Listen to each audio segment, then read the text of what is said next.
Making his annual pilgrimage to see us, it's Mark Simendinger from the Kentucky Speedway down in Sparta. Mark, thanks so much for being here. We appreciate it. I know you've got kind of a lot on your plate this week. Give us a little overview of what you're hoping to see here as the NASCAR series comes to your building. Well, you know, it's what we live for all year long. So this time we actually get an extra day of practice. So we're going to have practice on Wednesday, 4 hours of Sprint Cup practice. Thursday's the UNOH 225 Truck Series race. Friday, the Xfinity race, the Kentucky 300.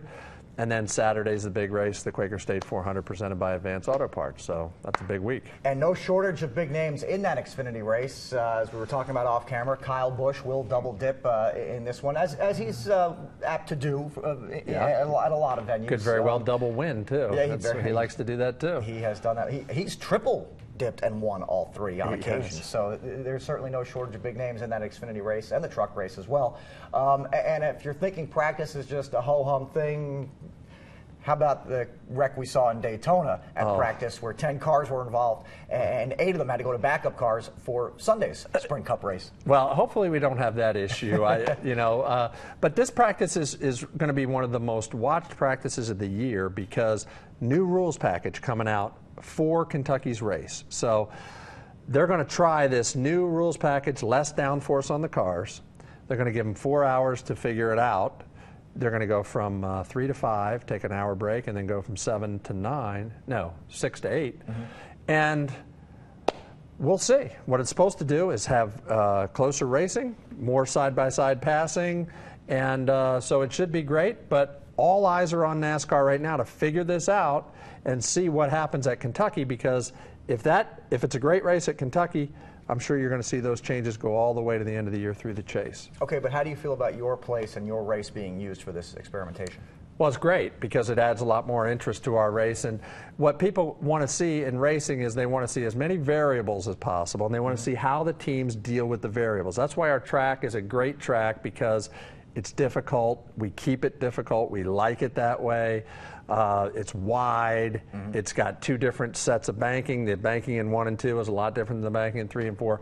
So there's a lot for drivers to deal with. That's why it's a driver's track already. But you throw in now new rules package on downforce, softer tire, and they got all that stuff to deal with. And I think, that's just going to make a more interesting race. That's what fans want to see. 3 wide, you think, at times? I've got a picture in my office of 6 wide.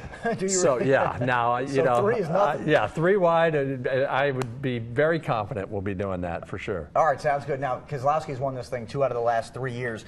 Do you like when you have repeat winners and a guy maybe fans can latch on to as somebody who has a lot of success at your place? Yeah, it kind of reminds me of the Triple Crown with American Pharoah. Steve Cawthon's a good friend of mine. We were talking about that, and Steve said, I'm just glad a great horse won. Yeah. And that's kind of the way I feel about our race. I want a really good driver to win, and that's what we've had so far. Kyle Busch, Keselowski's won twice, Matt Kenseth. And then last year, you look at who won all 3 of our races. Kyle won the truck race, and then Harvick wins the Xfinity Series race, and then Keselowski. I mean, these are the best drivers. So the track's doing what it's supposed to do, identifying the best, and that's what I care about. And Harvick's having a crazy season. He started out House of Fire, 14 top 10s, and he's got about 7 top 5s. It's crazy. And a bunch of wins, so he's really in good shape. He is, and I think Jimmy Johnson's going to be really tough. If you peel that back and you'd look at just the 1.5 mile ovals, there's been 5 races, and Jimmy's won 3 of those. So I think he's going to be really tough when he comes here to Kentucky. One thing I wanted to ask you was about Danica Patrick. She's running 19th right now in the overall driver standings. Does she still have the same aura of intrigue when she comes to a track week after week? And obviously, being 19th kind of puts her certainly on the outside of the chase, but not by that much. Not by that much, and but she can't really fall any further behind. She's about 50 points behind right now where she needs to get to. She's got about 9 races to go. So she can't afford to have these deals where she drops back another 10 points on people. She's got to start making her move. But she's very competitive. And as far as star power, she's got bigger star power now. Her Q rating is higher than it's ever been. So fans still love Danica Patrick. I think it would be great boy, if she could get a top 5 finish and really start to pick up some points on these people, you know, she could pick up 20, 30 points in a week, and then she'd really be right there. You know, we talked about Kyle Busch before. He obviously started the season at Daytona with the broken leg, the broken ankle. He's now calling for NASCAR to get rid of the grass on the infields. As somebody who runs a facility and knows how important that grass infield is to the infrastructure of a race, to what goes on during a race on that infield, I mean, is this a viable argument that Kyle has here? Sure.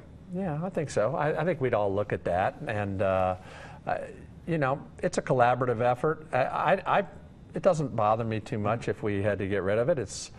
I kind of like it the way it is, but I also understand, you know, when they hit that grass, they skid and they just have such a hard time. They lose control. You know, I think all those things are on the table. We got to look at how we make it safe, whether it's safer barrier, whether it's dealing with grass areas.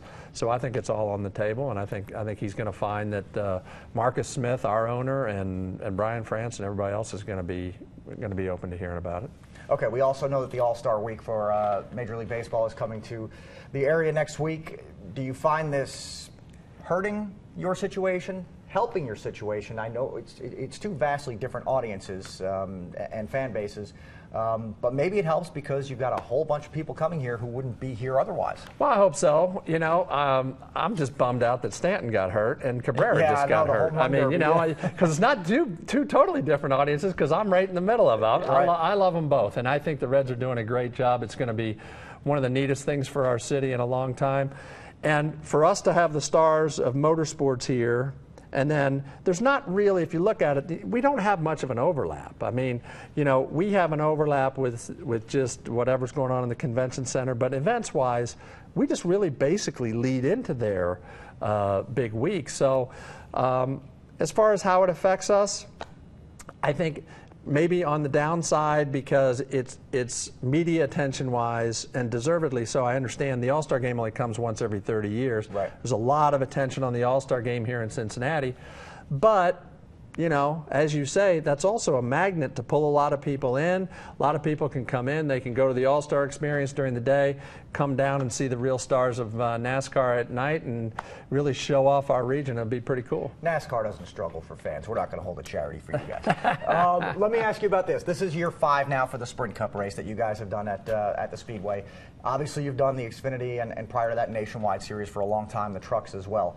Now that you're into year 5, you have 4 of these under your belt. Do you and your staff feel kind of comfortable now that as long as the weather cooperates, everything else is gravy in terms of pulling off this trifecta of races? Yeah, but as I tell them, I said, weird things are going to happen. It happens every year. I said, the only thing I know for sure is that something that I don't know is going to happen. And it always does, whether it's, you know, 100-degree weather one year and rain, and then we had all the traffic the first year and whatever. Right. So something weird will happen. I don't know what it is, but we'll deal with it. Our staff is maybe one of the best staffs in all of NASCAR, and we deal with it, and that's why we're there. And so, yeah, it's no big deal. In fact, in the fall of last year, we had the most spectacular weather, and we were all looking at each other like, so this is what it's like when nothing happened. This is really easy. So, you know, hopefully we have another one of those weekends where it's really easy. But you know, if it's not, that's okay. We all know what we're doing, and we'll get through it. And in the fall, you're alluding to the Xfinity Series race, which comes back in the fall. So you come back and see us again for that. We'll talk about that. And it's a Bruton Smith Speedway, so you know it's one of the best. That's right. Thanks a lot, Mark. Thanks for coming. We appreciate it. Oh, my pleasure. Great being with you.